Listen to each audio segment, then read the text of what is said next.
നമസ്തേ അറേബ്യയിൽ ഇനി ആഴ്ചവട്ടം.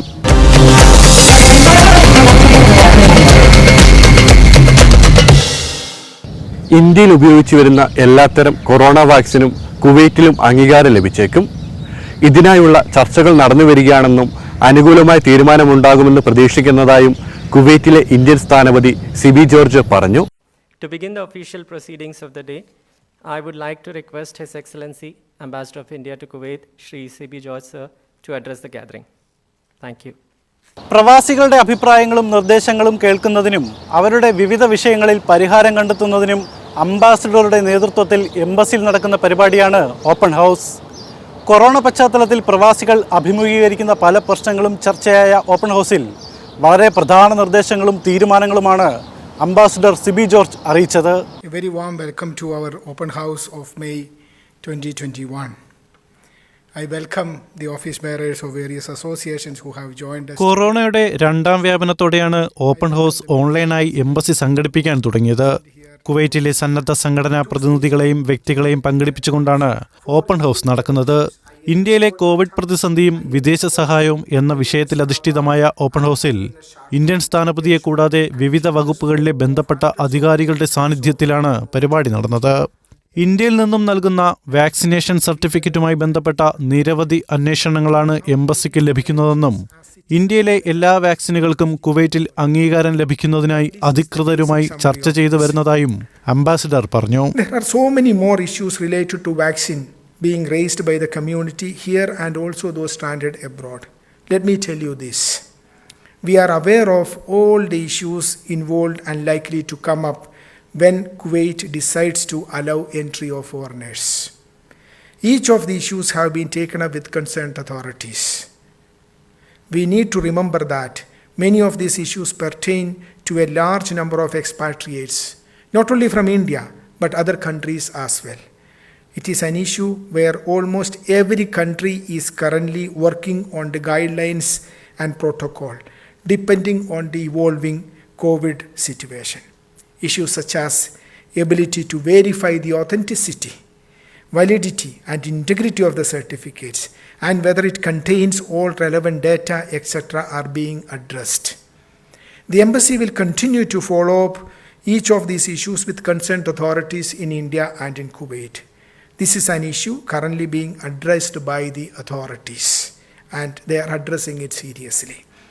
As and when we get more clarity and responses on this issue, we will update you. പ്രതിരോധ കുത്തിവയ്പ് സംബന്ധിച്ച് ഉടലെടുത്തിരിക്കുന്ന ആശങ്കയ്ക്ക് പരിഹാരമാകുമെന്നും Kuwait അധികൃതരിൽ നിന്നും അനുകൂലമായ നടപടി ഉണ്ടാകുമെന്നാണ് പ്രതീക്ഷിക്കുന്നതെന്നും സിബി ജോർജ് പറഞ്ഞു.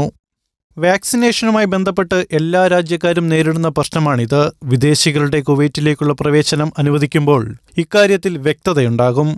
ഇത് സംബന്ധിച്ച് കുവൈറ്റ് അധികൃതരിൽ നിന്നും വ്യക്തമായ മാർഗനിർദ്ദേശവും തീരുമാനവും ലഭിക്കുന്ന മുറയ്ക്ക് സമൂഹത്തെ അറിയിക്കുമെന്നും അദ്ദേഹം ഓപ്പൺ ഹൗസിൽ പറഞ്ഞു.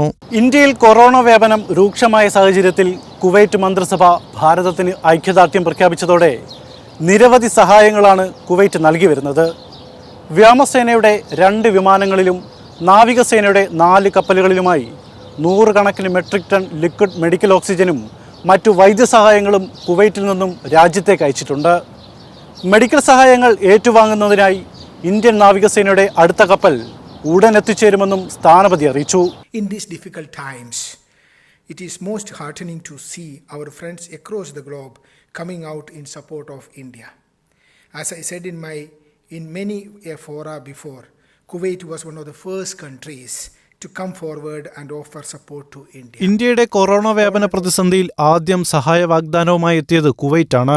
ഏറ്റവും അധികം സഹായങ്ങൾ എത്തിച്ചതിൽ മുൻപന്തിയിലും കുവൈറ്റ് തന്നെ. ഇന്ത്യയിൽ നിർമ്മിച്ച കോവിഷീൽഡ് വാക്സിന്റെ 2 ലക്ഷം ഡോസ് കുവൈറ്റ് സ്വീകരിച്ചിരുന്നു. ഇരു രാജ്യങ്ങളും തമ്മിലുള്ള ആഴമേറിയ സൗഹൃദം വ്യക്തമാക്കുന്ന സാഹചര്യത്തിലൂടെയാണ് നാം കടന്നു പോകുന്നതെന്നും അദ്ദേഹം പറഞ്ഞു. ഇന്ത്യയുടെയും കുവൈറ്റിന്റെയും വിദേശകാര്യമന്ത്രിമാർ നിരന്തരം ബന്ധപ്പെട്ടു വരികയാണെന്നും അദ്ദേഹം അറിയിച്ചു. കുവൈറ്റിലെ വിവിധ മന്ത്രാലയങ്ങളുടെയും സർക്കാർ ഏജൻസികളുടെയും മികച്ച സഹകരണമാണ് ഇന്ത്യയെ സഹായിക്കുന്നതിലേക്കായി ലഭിച്ചു പോരുന്നത്. Kuwait red crescent, civil aviation, customs, പ്രതിരോധ മന്ത്രാലയം, പോർട്ട് അതോറിറ്റി, വിദേശകാര്യ മന്ത്രാലയം തുടങ്ങിയ വകുപ്പുകൾ ഇന്ത്യയിലേക്ക് ഓക്സിജൻ അയക്കാൻ അവധി ദിവസങ്ങളിലും പ്രവർത്തിച്ചിരുന്നു. പെട്ടെന്നുള്ള ആവശ്യമായതിനാൽ ലഭ്യത ഉറപ്പുവരുത്തുന്നതിനായി GCC രാജ്യങ്ങളിൽ നിന്നും അവർ ടാങ്കറുകളും സിലിണ്ടറുകളും ലഭ്യമാക്കാൻ ഏറെ പരിശ്രമിച്ച ഓക്സിജൻ ഉത്പാദക കമ്പനികളെ അദ്ദേഹം അഭിനന്ദിച്ചു. Honorable External Affairs Minister and His Excellency Foreign Minister of Kuwait again spoke during this period, reaffirming mutual commitment to the collective fight against COVID-19 pandemic. What followed was a dedicated effort on the part of the Kuwaiti authorities to extend support to India. The embassy received full cooperation and support from the leadership and officials of various ministries and public authorities such as the Ministry of Foreign Affairs, Ministry of Commerce and Industry, Public Authority of Industry, Kuwait Port Authority, Kuwait Red Crescent, Civil Aviation, Ministry of Defense, Customs authorities. Each one of them worked hard during the holy month of Ramadan and even during the Eid holidays to send oxygen to India. It has worked. This is the best example of what a traditional partnership of two friendly countries can do when faced with exceptional challenges, which is to help each other unconditionally in times of need. A deep partnership doing wonders with oxygen cylinders and LMO tankers flowing to India with personal engagement of the leadership of the two countries and the support of the vibrant Indian community in Kuwait. India and Kuwait have always stood with each other in times of difficulties.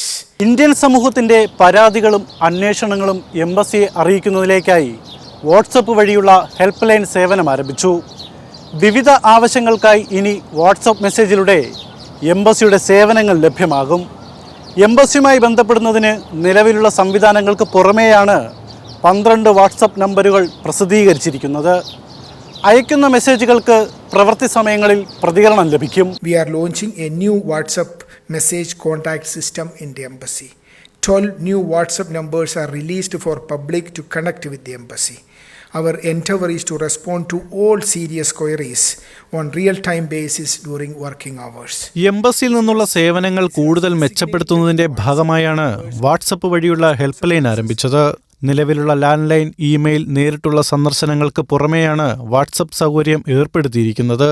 കഴിഞ്ഞ ദിവസം നിലവിൽ വന്ന സംവിധാനത്തിൽ പ്രവൃത്തി സമയങ്ങളിൽ പ്രതികരണം ലഭിക്കും. Passport സേവനങ്ങൾ, വിസയും അറ്റസ്റ്റേഷനും, മരണം, മെഡിക്കൽ, ലേബർ, ഗാർഹിക തൊഴിലാളി പ്രശ്നങ്ങൾ, കൊമേഴ്സ്യൽ അറ്റസ്റ്റേഷൻ തുടങ്ങിയവയ്ക്കായി പ്രത്യേക നമ്പരുമുണ്ട്.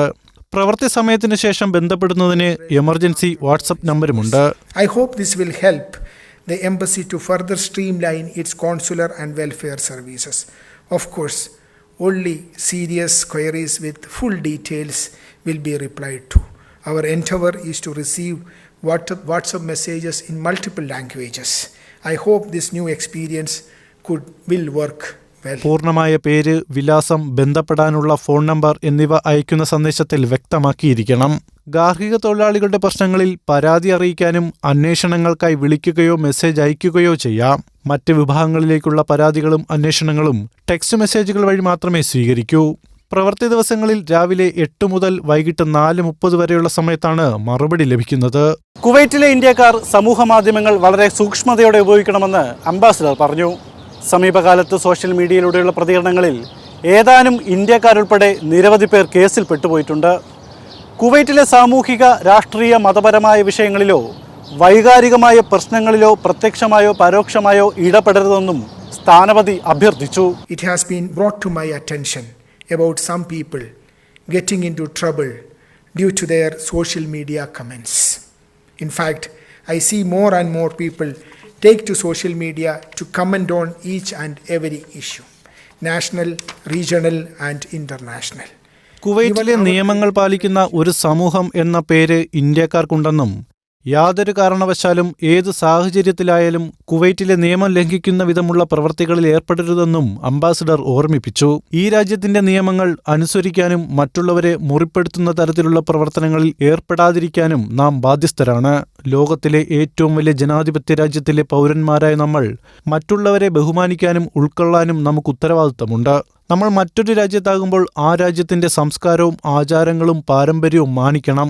ആ ഉത്തരവാദിത്തം സമൂഹ മാധ്യമങ്ങളിലും കാണിക്കാൻ നാം ബാധ്യസ്ഥരാണെന്ന് അംബാസഡർ സിബി ജോർജ് പറഞ്ഞു. Given our credentials as citizens of the largest democracy in the world, which we are all proud of. Social media is something we always cherish. But with that comes a big responsibility. A responsibility to respect each other, appreciate each other, and understand each other. A responsibility to act as responsible and law-abiding citizens. When we are abroad in a foreign country, we have a bigger responsibility to obey each and every law of our host country and respect the customs and traditions of this land. Most of our people are doing this. Let me reiterate, under no circumstances we should knowingly or unknowingly, wittingly or unwittingly violate any of the laws of this country, including through the use of social media. In fact, we should do nothing that would directly or indirectly hurt the social, political, religious or any other feelings and sentiments of others. Indian embassy ഗാർഹിക തൊഴിലാളികൾക്കായി സജ്ജമാക്കിയ അഭയകേന്ദ്രത്തിൽ 2 ആഴ്ചയിലൊരിക്കൽ വൈദ്യപരിശോധന നടന്നു വരുന്നുണ്ട്. Indian doctors ഫോറത്തിൻ്റെ സഹകരണത്തോടെ ചികിത്സ ആവശ്യമുള്ളവർക്കുള്ള സൗകര്യവും നൽകി വരികയാണ്. എംബസിയുടെ പാനലിലെ 44 ഡോക്ടർമാർ നിശ്ചിത സമയങ്ങളിൽ വിവിധ ഭാഷകളിലായി സൗജന്യ കൺസൾട്ടേഷനും ലഭ്യമാക്കുന്നുണ്ട്. ക്യാമറമാൻ സജീവ് പ്ലാക്കാടിനോടൊപ്പം സുജിത് സുരേശൻ, ജനം, കുവൈറ്റ്.